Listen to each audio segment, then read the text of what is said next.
Jimmy Lewis, and this is Tech Talk Taco Tuesday, the dirt bike podcast where we talk about motorcycle and motorcycle-related products. Sometimes you just got to go it solo, and Tech Talk Taco Tuesday number 40, that's what happened. I think I scare my co-hosts away sometimes. But anyways, you can learn valuable things like possible reasons your KTM leaked oil while it was sitting in storage, good gifts for a motorcycle rider. I'll give you some reasons why your chain is stretching and wearing down in a weird way. And who knows what else. It's got to be good. I'm just sitting around babbling, kind of like right now. You really got to listen to the show. This show is brought to you by Climb. Has been with this show since the beginning, and I really appreciate that. What I like even better is that the gear is super awesome. I've been wearing it since the beginning. It's evolved a bunch. It's very durable, really good fitting. They have features on their gear that are pretty much industry leading. And I appreciate that because that's what I wear when I get to do fun stuff, and I'm comfortable, and I like almost everything that they make. So if you are looking for a change of gear or you're looking for the best gear, I think you won't be disappointed by trying Climb. So give them a look. Along with DDC Racing, that's Delaney Drive Components. They're makers of very strong, durable, chromoly, chrome-plated sprockets. If you've seen these things, they look like Swiss cheese. They're super light for a steel sprocket. They last forever. They come with a 1-year warranty, and they are built by riders who really care about keeping riding areas open. So if you're interested in some good drive systems parts, check out ddcracing.net. That's Delaney Drive Components. And Taco Moto.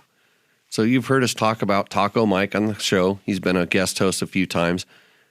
Taco Moto Co., that's how you find him on the web, sells a lot of the kind of cool and unique tuning products that you need to get your emissions-compliant bike running up to snuff.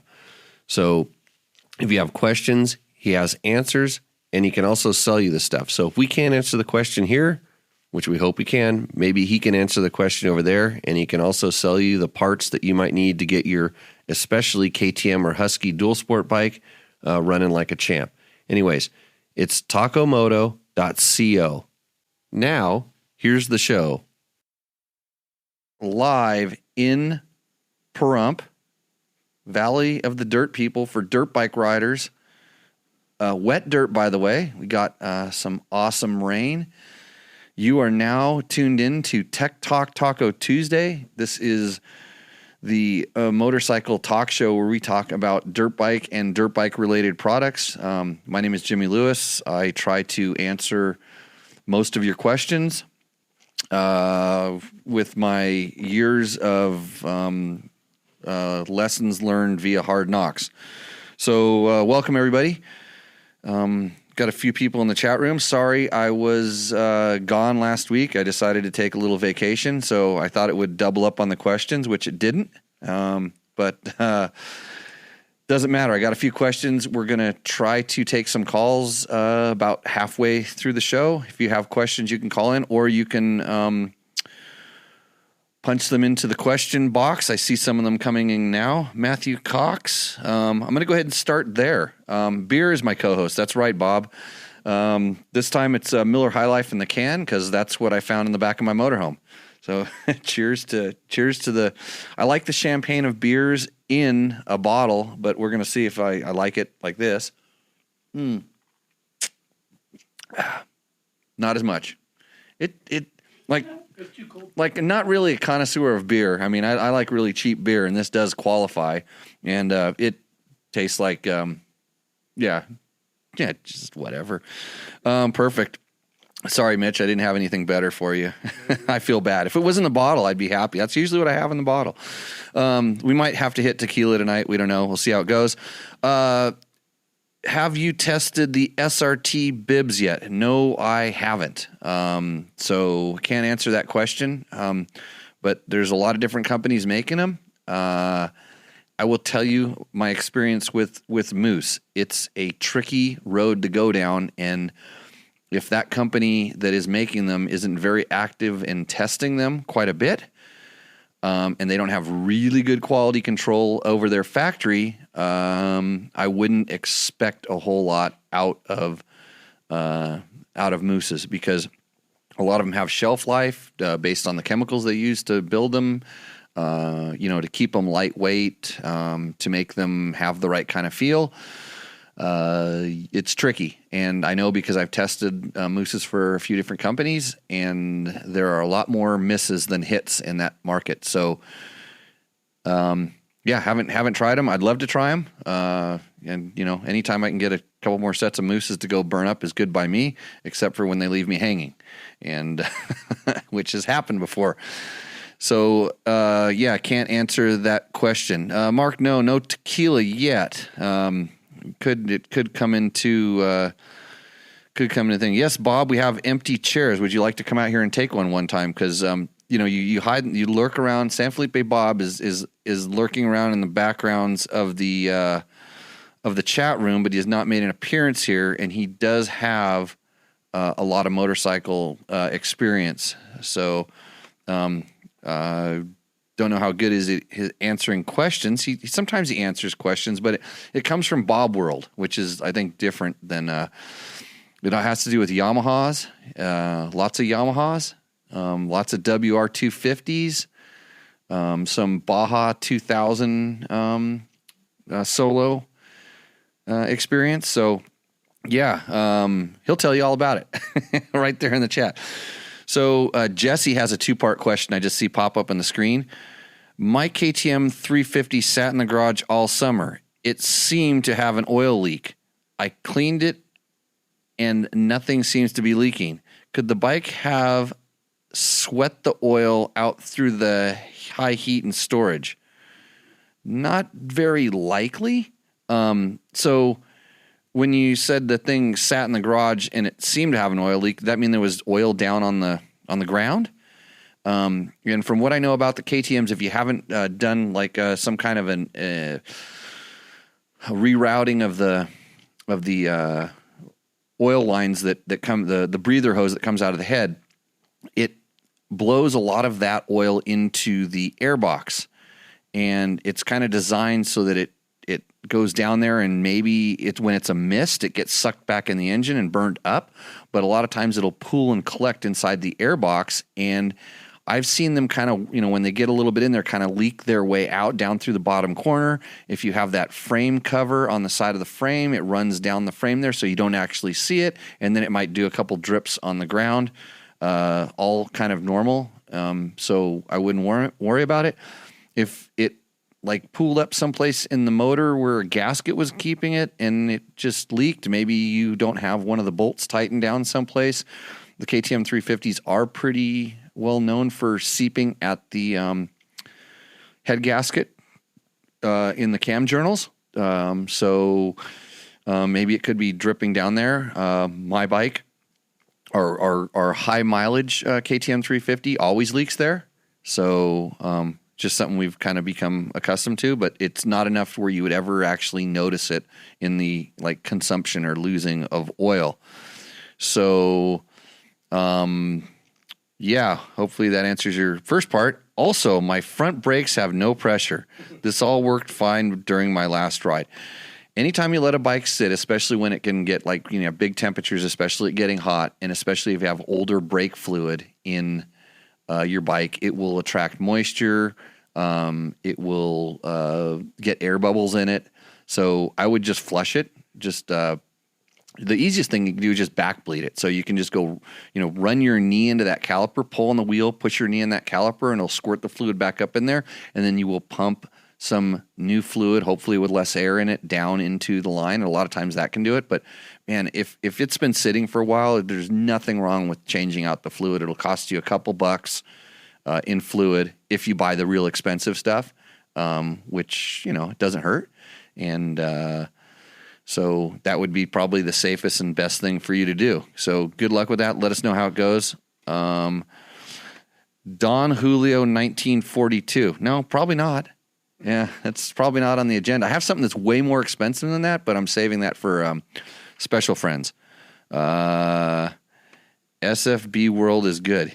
Yes. Have you changed the 6th gear on a Husky KTM yet? I didn't, but Trevor Hunter did, and they did a story on it, and people keep asking us questions about it. And I think the story was mostly done the last time I saw it. It was kind of like a how-to with some jokes thrown into it that weren't very good jokes. And I thought they should either concentrate on being funny or do a little more how-to, especially get the damn parts list. So I don't have to think. I can just go hand the parts list to somebody, and then I'll have the parts and I can do it all. So you ask Trevor. It's trevor@dirtbiketest.com. You can email him, and he should get back to you. And if he doesn't, he's probably working for some other media outlet by this time now. So, because they probably offered to pay him. So, no, oil in the skid plate and on the bottom of the engine.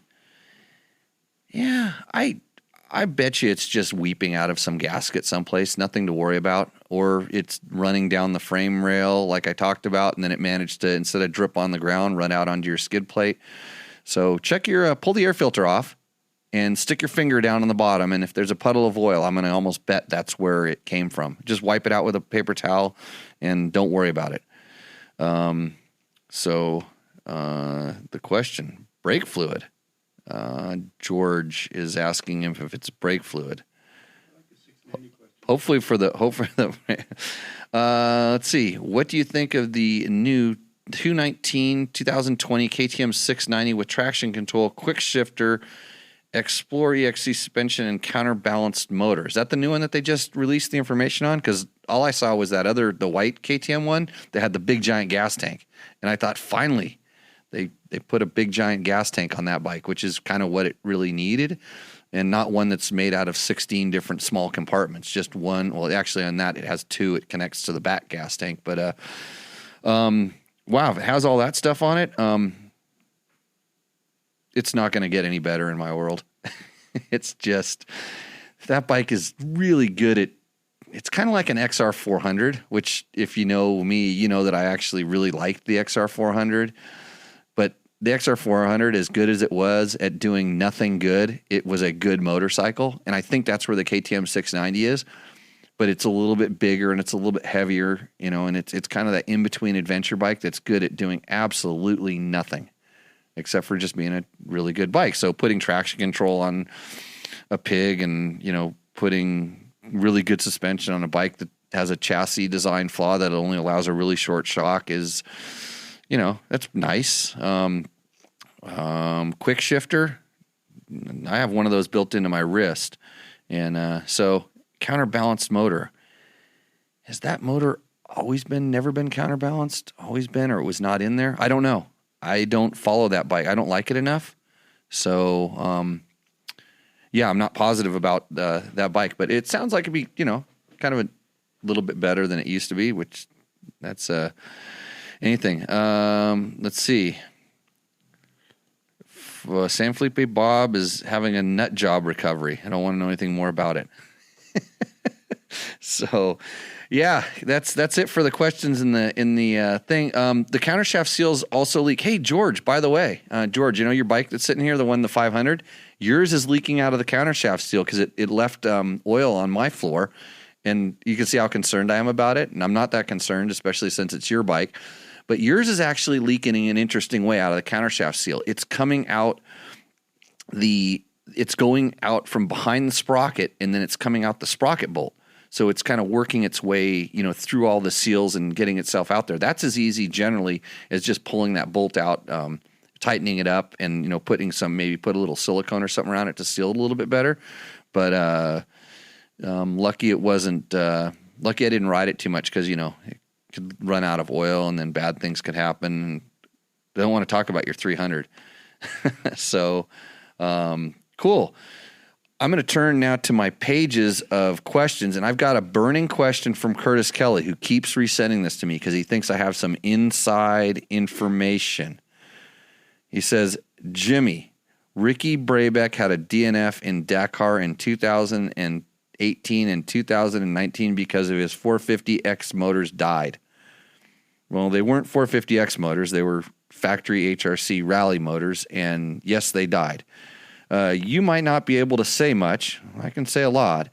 But can you give me any info on what happened to the motors and what Honda did or didn't do to fix this for 2020? I don't know much. That's the best thing about it. I know that they broke. I think, was it in 18? Didn't it catch on fire? Was it the battery thing? I don't remember specifically. No, that was 19. Yeah, 19. Yeah, the bike, the engine stopped. But basically, they broke. Whatever you heard or didn't hear, I guarantee it probably didn't come from Honda. They probably just said the engine had a failure, and I don't even know specifically what it is.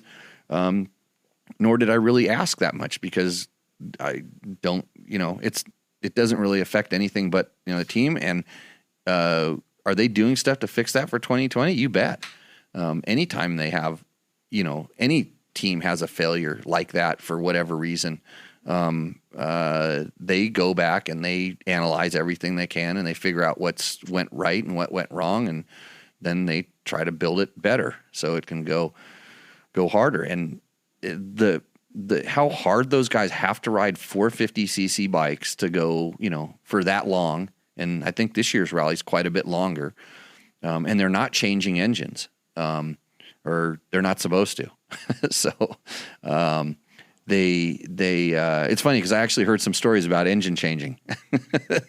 that was interesting. You hear lots of stories, but I don't, I wasn't there. I didn't see, I can't really confirm what did or didn't happen. Just like I don't really know what happened to Ricky's bike.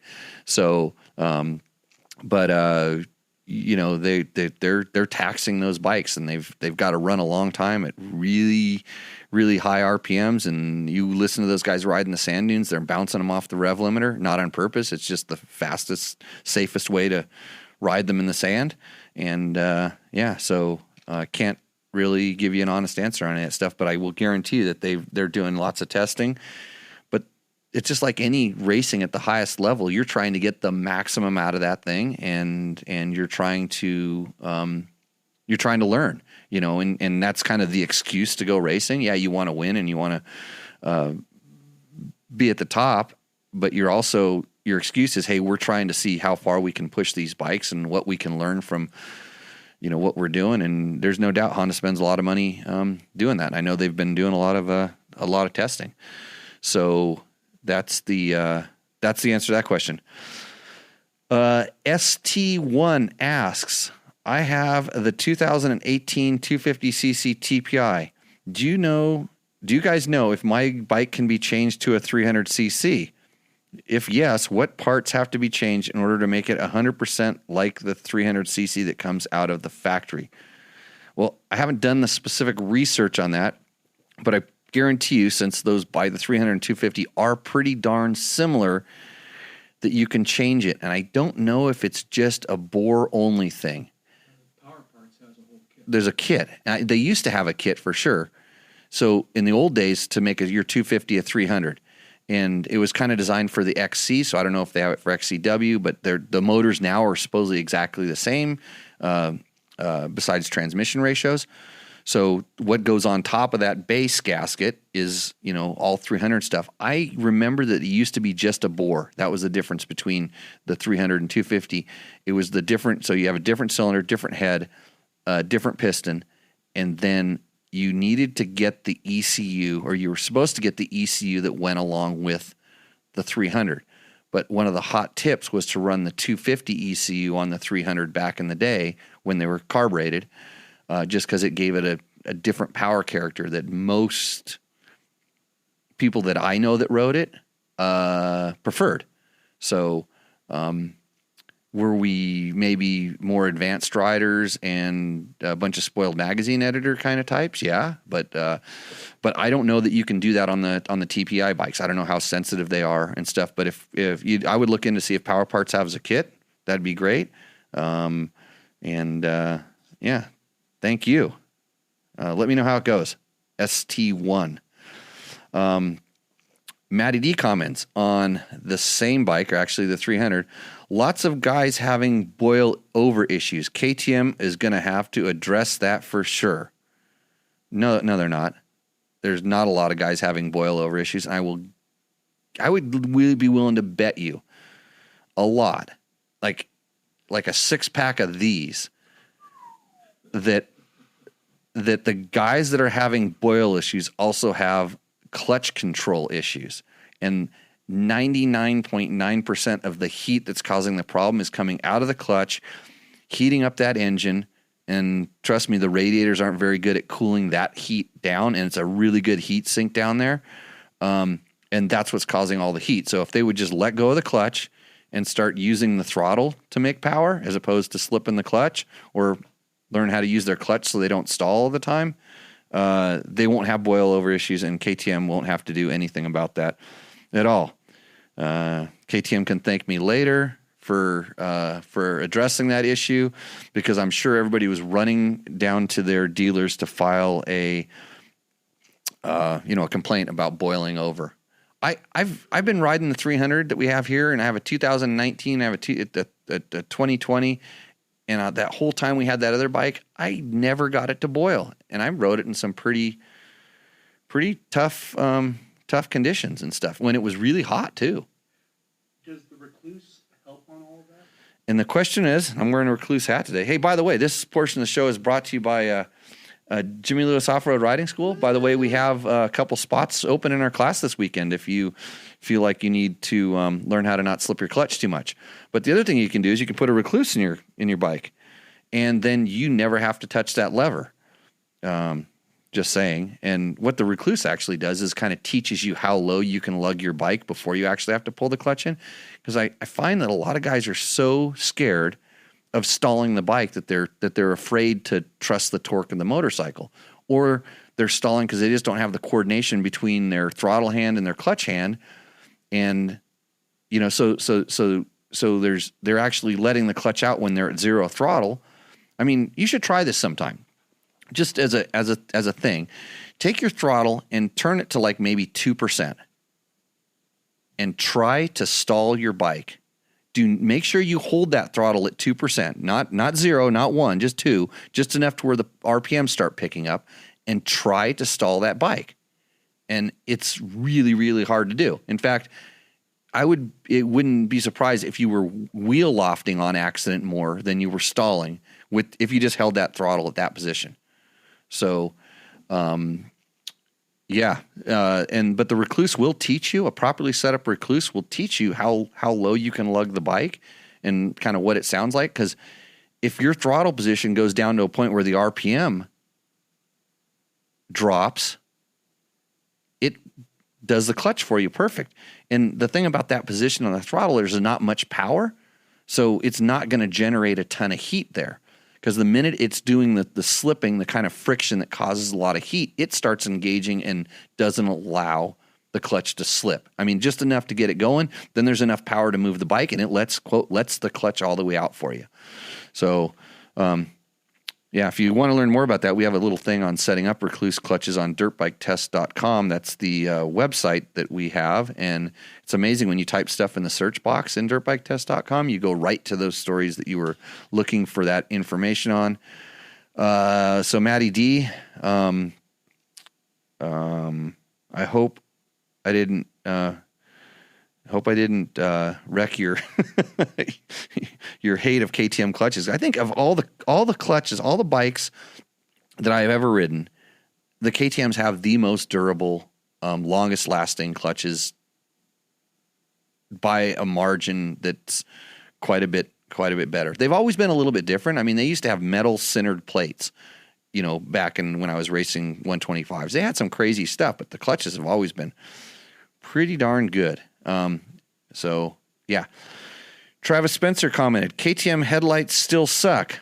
May be better than before, but still terrible, especially for being a $10,000 bike. Yeah, you're right. I think for $10,000, they could aim that light a little bit better. Baja Designs makes some pretty nice ones though, don't they? So they just plug right in and bolt right on. And then you have a $10,500 bike. So cheers.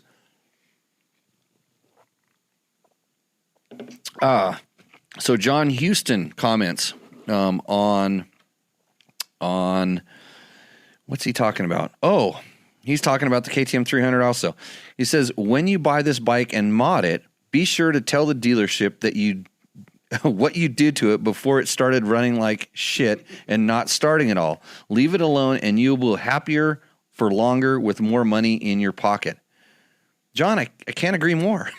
I think that's probably some of the best advice that you've had me read out loud on this show ever. Yeah, I'll bet you John works at a dealership, and I'll bet you people are bringing their bikes in with like their secret parts that they did and hid, or maybe they went to that other bald guy on the internet that told them to reclock the throttle position sensor and plug up your oil injection so you don't get oil on your reeds. Sometimes I feel like I've got oil on my reeds when I have to look at all that stuff. And you wonder where how like the stories that I end up telling on the show, and it's a lot of times it's based on the questions I get. And a lot of times I get these questions and I go, why did somebody ask that? I'm gonna read a question about that like this in a little while. And you're like, why is he talking about this? Because I got this question about it. And I'm like, why are they asking these just asinine questions? Where did this come from? And because somebody else, on the internet said something completely different than what I said. And, hey, it's the internet. You're getting, well, with me at least, you're getting way more than you've paid for, because I'm pretty sure everybody here paid about $0 to be watching this tonight. So your information is worth at least twice what you've paid for it. And that's by multiplying what you did pay for it by 2, and you're getting exactly that. So when you get something that like what it's worth, which is, what you paid for it, remember that. Because when the guys are putting all this stuff up, and their game is they're trying to get something, on the backside. They're hoping that they're going to sell all their products. They're doing some clickbaity things. Maybe they're pretending or saying, or you know what they're going to do? They're going to give away a motorcycle or give away this or that. There's giveaways, and those giveaways are enough to like, I can win a free motorcycle, bang, click. And then they've figured out the math, and it's called how to be a good YouTuber. There's a system or a method you can do where if you get this many views, you're going to make this much back, and it's going to get here. And then all of a sudden, maybe you can get somebody to send you some free products. And I'm sure those people are way better YouTubers than me, but I promise you they have not nearly as many hours on motorcycles, riding them, testing them to a high level, understanding how that stuff works, and just doing guesswork. Because I'm blown away when I go do research on something that I've tested or something, that I have really solid experience with. And then I just go look and see what people are saying about it, just so I'm armed and dangerous to answer this question. And so when I know something I've tested and I see someone say, that was the best thing ever. I plugged on my bike and it 22 new horsepower and blah, blah, blah, this and that. And I'm like, it might have made the bike have 22 more horsepower or whatever, but like, did you notice how wrecked the throttle response, and all of a sudden the bike popped and sputtered and didn't run, and little things like that. It's like that's not a very rideable thing. In fact, there's no way that bike would ever come like that, because the manufacturer couldn't sell it like that, because everybody would be taking it back to the dealer and say this bike sputters and pops and doesn't run. Stuff like that. So and I see this a lot of times, and I'm blown away. I'm like, did you put this on the same bike? Were we riding the same thing? It's supposed to be the same thing, but it doesn't appear like that. So be careful what you read out there. There's lots of goofy stuff that comes around. I mean, everybody's got an opinion, and you're fully entitled to your opinion. It's just, what experience are you backing that up with, and how articulate are you about explaining it? And are you explaining the whole thing? And then the royal question to ask yourself is, what are they trying to sell me? Are they it's like, figure out how they're trying to get into your wallet, and then you usually have your answer. You can kind of trace back the answer to that. Or you're trying to pay somebody that you owe. You owe somebody something. Yeah. American Duramax asks about the Sierra 450X. I have the same bike. How did you fix the front forks response to smaller rocks and such? I don't like the initial feeling, and it really beats me up. Stiff until the fork starts to travel. So Sierra 450X, I remember that. And in fact, when the bike was brand new, especially when it was brand new, I thought the same thing. And by opening up the compression, making the compression softer, I found it made the fork harsher. Maybe you felt the same thing. So I actually went a little bit stiffer on the compression, which helped it ride up a little bit in the stroke. But I also put negative air pressure into the tubes. So how did I do that? Well, when it was stock, I actually unscrewed the bleeder valve with the bike, kind of, on its, I was sitting on it, and I just took the screwdriver, opened up, and had it hiss out, and then closed it back up, and I did that to both legs.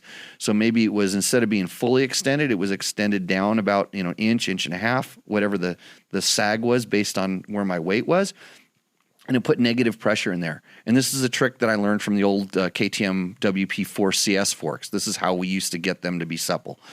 It's a lot easier when you have a bleeder, like a Motion Pro type bleeder, so you can just use your fingers and push down, and that way you can make kind of quick changes. If you want a little bit more, you can put a little more negative pressure in, or if it starts feeling like it's too much. So this really helped. That was number one. And that was all done with the bike at the proper ride height. In other words, we had the right, 105, 107, 108, whatever it was, millimeters of sag in the back. So as I got more comfortable on that bike, I started running a little less sag. So instead of 105, it was up like 103, 101. And I got to the point where I was pretty happy with that bike until I rode a Yamaha. And then the Yamaha was just that much more supple and planted and did all this other stuff. Then all of a sudden I started, okay, now I want to do a little bit of revalving. We had the suspension, and it gets better as it breaks in, by the way. The bike got quite a bit better as it broke in. But when we finally had the suspension serviced, we decided to go in and do a couple little changes. And one of the things was, and listen to this, we made the shock stroke just a little bit longer. So it raised the rear end up just a little bit higher, which put a little bit more weight on the forks. And again, so it's these little tuning things can make such a big difference for, in reality, not that much money. I mean, you don't have to go get some crazy different forks or special valves and all this stuff. It just, go to a knowledgeable suspension tuner that knows some of these things. And when you as a rider say, hey, my forks are a little bit harsh, and they can kind of get in there and do some tuning. Or playback quality, switch to mirroring. Gabe, are you making comments on my show? Poor playback quality, switch to mirroring. That's where we need that cardboard cutout of me, and I can just walk off and start drinking, and then we'll just put a recording of the last show up here, right? Let's see. Where are we at here? Oh, I'm still working on these questions. We only got a couple more, and then we may go to phone calls. Should we try to go to phone calls? Why don't you, do I have to go into that thing and log in? Oh, you can get in and you can take calls? Why don't you get in, and if we get calls, and I saw Victor just joined. Victor, I think I'm going to hook you up. I'm really missed out on seeing a guy, should I say a beaner, in Levi's riding an XR400 on B2V. And that would be accurate, yes, Victor? We missed you by like literally minutes in Sandy Valley. Heather and I were out riding across Sandy Valley, and Beaner, he's proud of that, by the way. He wears that badge with honor, and he's a good dude. Popsicle guy. So, yeah, Victor's awesome. Anyway, so he rode his XR400 on B2V. I saw a couple of cool photos. I mean, that's a trooper. That's a guy who's just taking a dirt bike, actually a horrible dirt bike that's good at doing nothing. We talked about that in the beginning of the show. He probably had a great time. And then somebody was picking on him for wearing Levi's. And I'm like, or maybe he was picking on himself. I don't know. He called himself poor, and another word that I just used again. So, yeah. But I mean, as lucky as I've been my entire life to be able to, get to to ride all these new bikes and stuff like that. After 10 minutes when you're on a motorcycle, if you're on the right motorcycle doing the right thing, you know, you're going to have a pretty good time. You kind of forget about it. And it's kind of, you know, dirt bikes are fun, and yeah, keep it that way. So awesome on that. Let's see. Ivica KX450 asks, and he's talking about the Honda CR450X. I'm judging that he's a little biased based on his name, KX450. I've seen the bike in flesh. How they routed the front brake line is so stupid, it's just lazy, just like an EXC. What? Like, you just insulted two really good bikes. Kawasaki doesn't even make an off-road bike like the CR450X or KTM EXC. You're just jealous. That's it. What about the brake line? Is it routed weird? I mean, I wish he's trolling me, trying to get a rise out of me. Not even close. You know, I'll tell you what. The one thing you can pick on there, and if you do want to make a worthy upgrade to that bike, is that front brake line. I'm pretty sure it's rubber. I'm pretty sure it's a rubber. It's not a steel braided line. And if you want to get pretty good brake feel, or better brake feel, or improved brake feel, I have found that going from the stock Honda lines that are, and they've made them stiffer over the years. They had some ones that were spongy. I mean, you could squeeze it, and you'd watch the line like flex and move. But go to, like, Galfer makes really good custom braided steel lines. And so I know you don't have a CRF 450 and you're just picking on the KTMs, because KTMs do come with steel braided brake lines. And I've never, you know, I don't know what KX 450s have. They're probably just better somehow. But yeah, I don't know about the routing, though. I'm not really sure why the routing is bad. Yeah, in the old days. Remember, we'll remember when, you know, Yamaha had to do the funny routing where it went round down underneath the fork and stuff like that. So I'm not yet sure what you're complaining about. Obviously, Ivica KX450, he probably got sick of watching the other bald guys on the internet and he came to pick on me. So good job, buddy.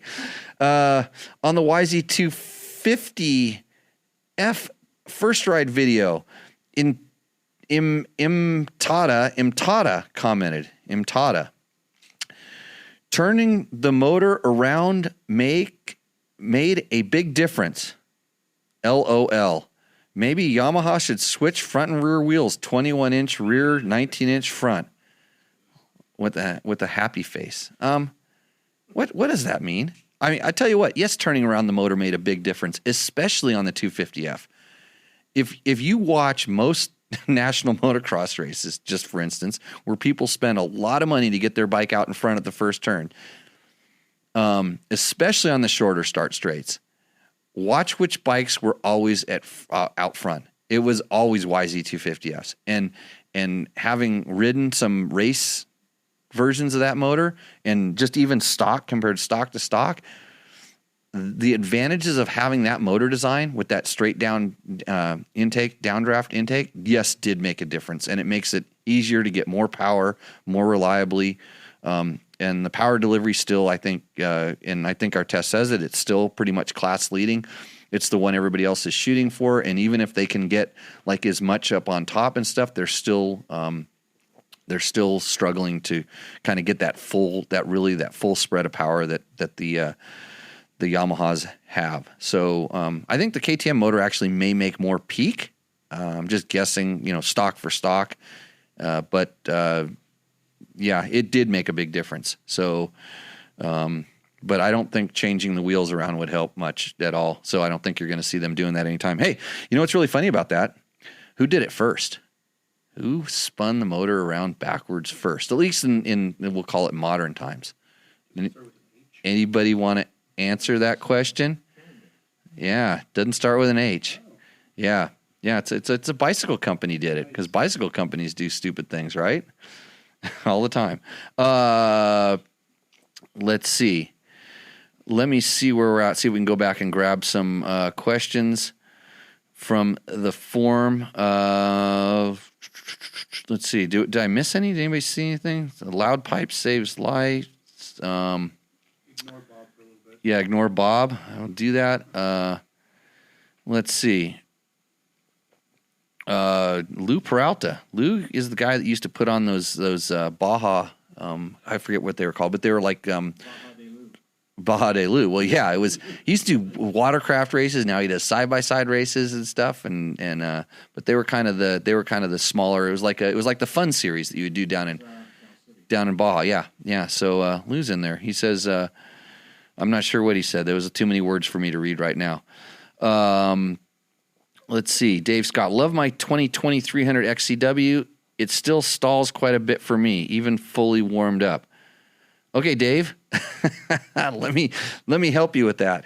Let's see. Are you using just 2 fingers in the clutch? That's a start, because I see people trying to use their whole hand. You lose control. I would try turning the idle up just a little bit. If it's a 2020, they improved the idle circuit, and that can help quite a bit. I'm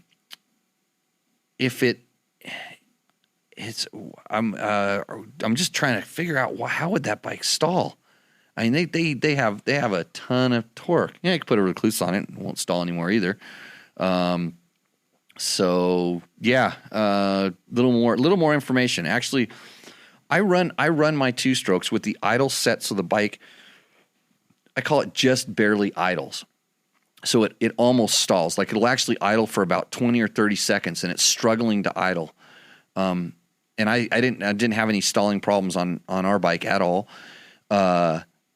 But I will tell you that the reason I do that is because I like the way that what it does for the throttle response. It seems like it makes the throttle response more crisp and more consistent. When it's idling up a little higher, it kind of pushes the bike into the turns because there's really not a lot of compression braking to begin with. Having that lower idle kind of adds a little bit of compression braking. And then, so play around with the idle. Cheap, easy, inexpensive. Maybe it'll help. And if you're still struggling, I have this little off-road school that we do once a month or so. Best modification you can do to your motorcycle is to put a better rider on top of it, and I can help. Let's see.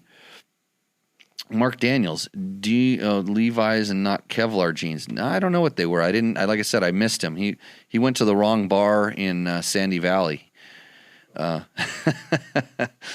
have a food truck outside of the Idle Spurs now. Really? Yeah, and it actually wasn't bad. Yeah. So, and it's open, which is kind of strange for things in Sandy Valley. Yeah. Let's see. Oh, now there's people talking crap on each other in the chat room. Let's see. Yep. Mark Daniels got the thing. Yep. San Felipe Bob got it. Cannondale. That was the one backwards. Actually, I just saw something came across my social media feeds. I think Motocross Action probably reposted a story from 10 years ago about how horrible the Cannondale was. And it wasn't really all that bad. So Gabe, do you think we have any calls? Nope. I don't think we're going to get, does anybody want to call in? Call in and, you can heckle, you can ask a question. You can, ask me what I did to George's bike when he left town last week. It's all open game. We do have about 20 more minutes to kill here if I need to. I was gonna talk about I know what I was gonna talk about. I was gonna talk about, this is where you want to get your mom to watch the show, your mom or your girlfriend to watch the show, because I'm gonna talk about good gifts that you can get your motorcycle riding boyfriend or husband or son or daughter, or if you're a dude that doesn't know much about it and your chick's more gnarly than you and she rides, cool stuff that you can get your significant other or family member. I'll start with cheap things. This is just, I thought about it. I was going to make some notes, but I'm just going to go off the top of my cranium here. To see what stuff is good. What you got a call? Uh-oh. No dear. I'm going to have to plug my phone in now. But cuz everybody's like just thinking shirts and stuff like that. One of the best things that you can get your hands on that you never seem to buy for yourself is like really good technical undergarments, like starting with socks and riding shorts and underlayers, especially in the cool, is like underlayers. And if you can find some good technical stuff, and it doesn't necessarily have to be motorcycle specific, because there's a lot of companies that make other stuff, but when you are buying this stuff, try not to buy it from a company that supports land closure, by the way.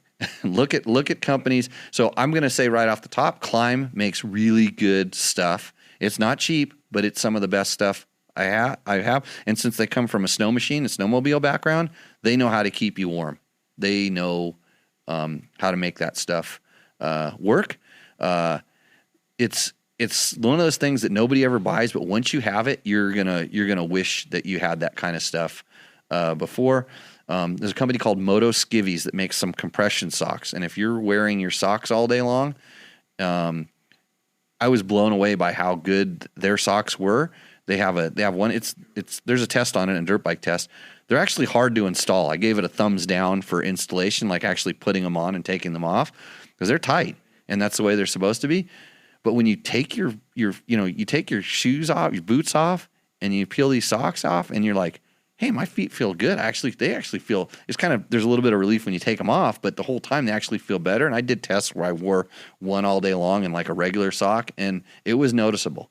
So those are always kind of cool things that a lot of times people don't have, that they didn't know they should have, and they should have. So that's always kind of a really good thing. Let me see. Should I plug my phone in, Gabe? Okay, I'm plugging my phone in. See, you just if sometimes you beg and people feel sorry for you. So I had it set. I'm gonna do that. It's gonna do all the work. I have to go to the page and do the switching too, don't I? What do we call? No, I can do that. Oh, you can do that too. Let's see if it'll actually log in for me. It's been a little bit of a while. So I think I'm in. Let's see. I'm in. So now I need to go enter. Sorry for doing this live on TV. We're just trying to save a few bucks here on our phone system here. So here we go. Enter.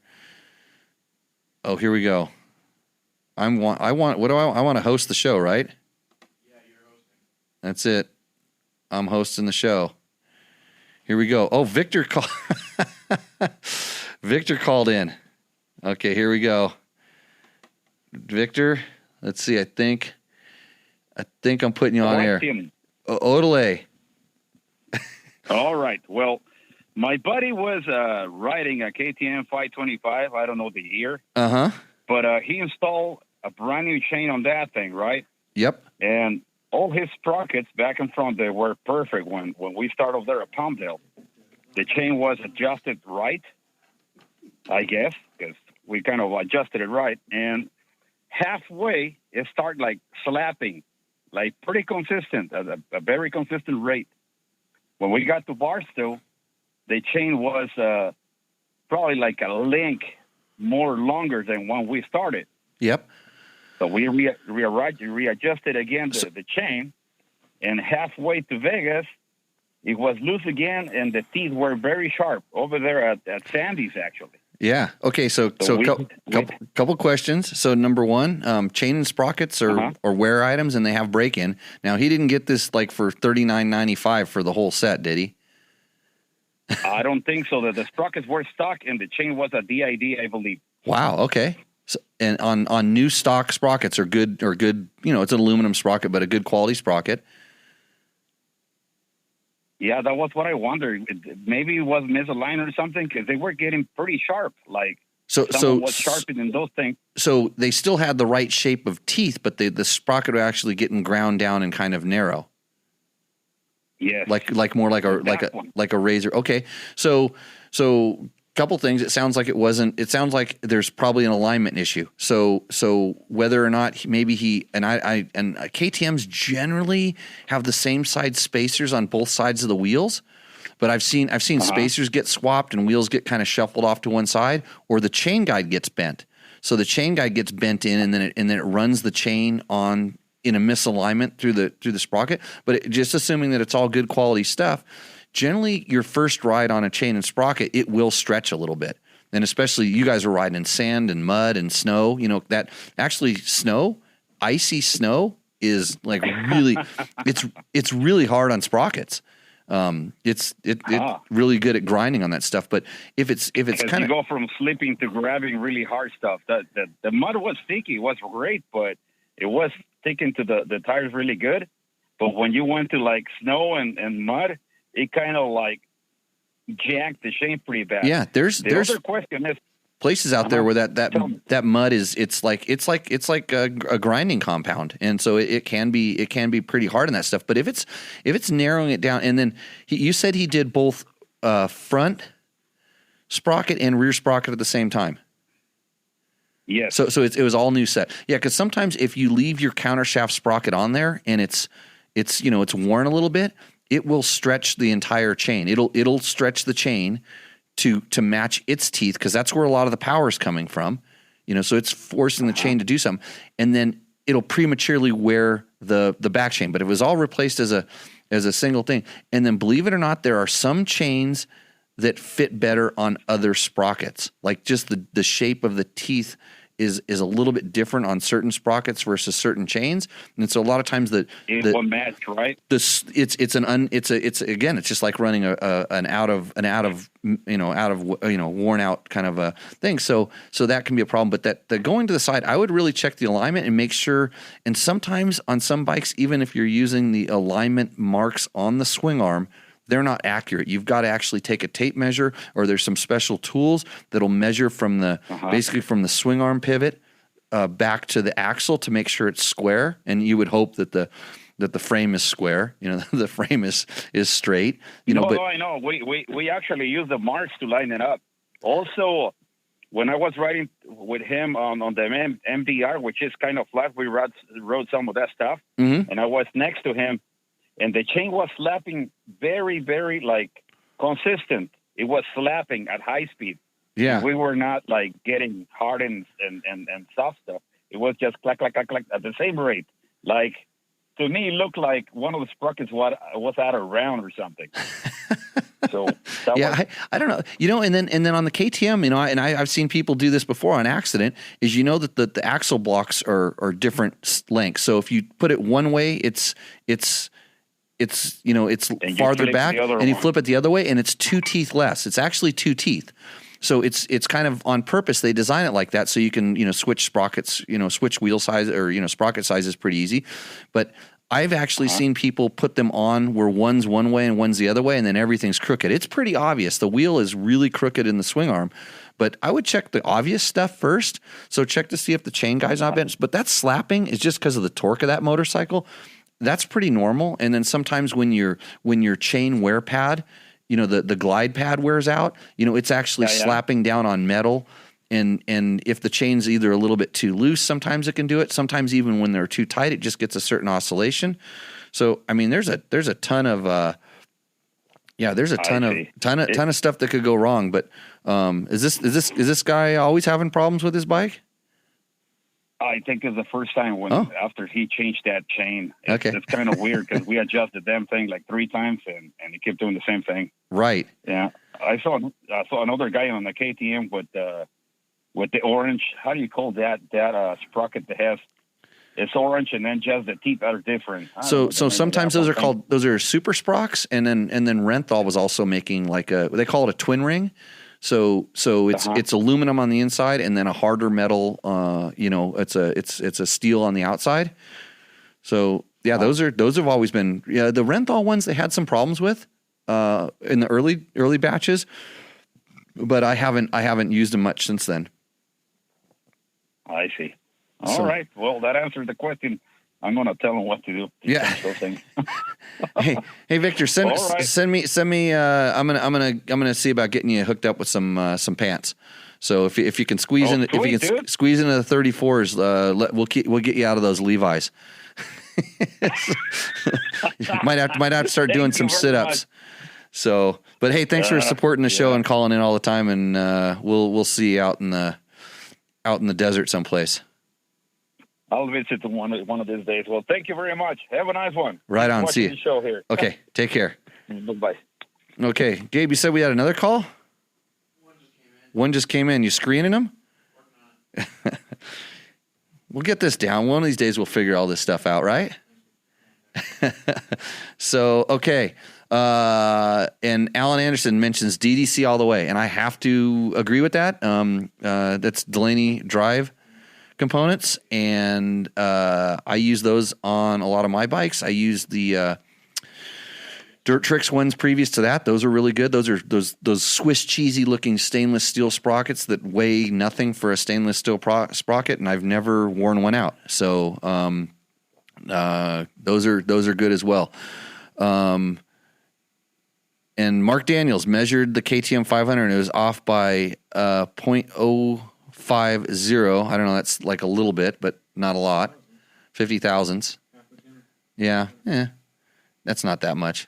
I mean, that's production tolerances. It's a KTM too, so they probably come bent, right? So, I have this tool. It's a couple pins on a rod that you can set, and you set it on one side, put it inside the axle indent, put it in the swing arm pivot, and you take it over the other side and do the other side. And generally they're all really close. But I have seen some bikes where the index marks aren't perfect. So usually the way that I do it is I set it and make sure it's nice and square. Make sure everything's good, everything looks aligned, and you can kind of, you can sight the chain, and you can almost see it when it's right. But then when I go to adjust my chain, I do it by turning, so I turn the nut, like 1, 2, 3, 4, and then I go to the other side and do 1, 2, 3, 4, and I kind of turn them the same amount. Now, depending on how the wrench goes in there and how far you swing it, yeah, you can do it, but it's the same way I mix two-stroke oil, and you don't want to see that either. That's why I'm really glad that we have fuel-injected two-strokes with oil injection that gets oil all over the reeds, although they took that video down and we can't laugh about it anymore. Let's see. The DDC guy is on the phone. Is that what you're saying? Okay, hold on. Let me go back to the call screening box right now. Here we go. Wait, no, this is Lou Peralta, right? I'm going to talk to Lou. Hold on a second. Hey, Lou, are you there? Hello. Hey. Yes, sir. It's been probably centuries since I've talked to you. Oh, that's exactly 47 years ago. Yeah, when I was 4 or 5, right? How long it's been. However long it is, yeah. Hey, nice to see you. You got a question about an old fart going fast. Yeah, how do you do that? I don't know. I'm 78 years old. I want to go as fast as I wanted to go, but I don't know how to do it now. Well, so I don't have all the technical knowledge that you're giving out there. Yeah, well, I can get you your bike working pretty good, but like you working pretty good is a whole different story. So you don't have any tips, huh? Well, you got to determine this. So what's not working? Is it the brain? The brain's not working anymore, or is it the body? Because I have both of those kinds of days. I think the wrist works fine. The body doesn't like it. The wrist, so you can twist the throttle, you just can't react to what's happening afterwards. Exactly. Yeah. There's failing on that. You have anything special? Any new stuff that I can use? Well, I'm working on a pill. I'm working on a pill that I'm going to sell because it's a lot. I take a whole bunch of pills, man. It's a lot. Most of them are blue. Hey, one more for better riding is no problem. But in reality, I'm trying to get the pill because that way I can just sell pills. And then I'll just make sure that they work really quick. And then everybody will want it because you don't have to practice anything. You don't have to come in school. That's it. That's what I want. Yeah. That's what I want. So, no, I can't help you. Hey, man, this is the first time I've listened to your show. I just came across it by chance, and I see a couple of crazy guys that I know that are listening as well. Yep. San Felipe Bob is one of them, and a couple of the other guys. Mark Daniels, I think, is one of them. Oh yeah, there's a lot of old Baja guys, old guys that used to hang around down in Baja.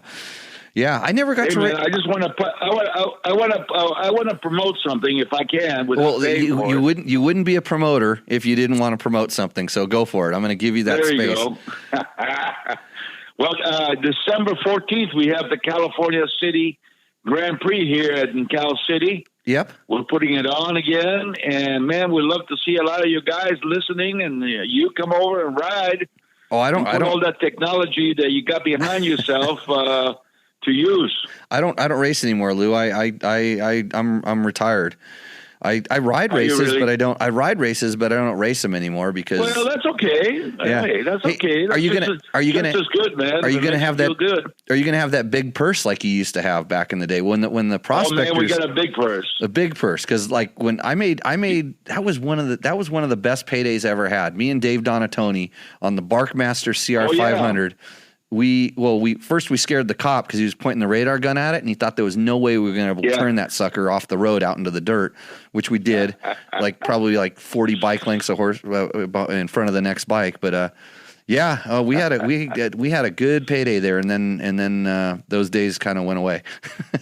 The district got involved. Yeah, they got away. Well, our payday nowadays is a big dinner by Lois. Lois will cook you a great dinner. Awesome. Hey, well, it's good to hear from you again. I mean, we have a 10-mile course, and it's going to be Saturday, December 14th, and we got classes even for you, man. We got classes all the way from the young punks, to 30 plus, 40 plus, 50 plus, and then ancients. Awesome. And we take anybody there that walks and breeds. As long as they can pay the entry fee, right? Hey, the entry fee. If the guy is old enough and can make it there, I'll give him a free entry. Just tell them they heard it on Tech Talk Taco Tuesday, right? There you go. Okay. There you go. That's a good one. Sounds like a good deal. I'll have them search you out. Man. Thanks a lot. I appreciate it, Lou. Hey, by the way, the company that we used to do all the races in Mexico is called Baja Promotions. Baja Promotions. That's right. Yeah. And there used to be the Grand Carreras and the Grand Prix. It was great times. I'm glad you guys were there. Okay. I will catch you soon. Care. Okay, see ya. Thank you.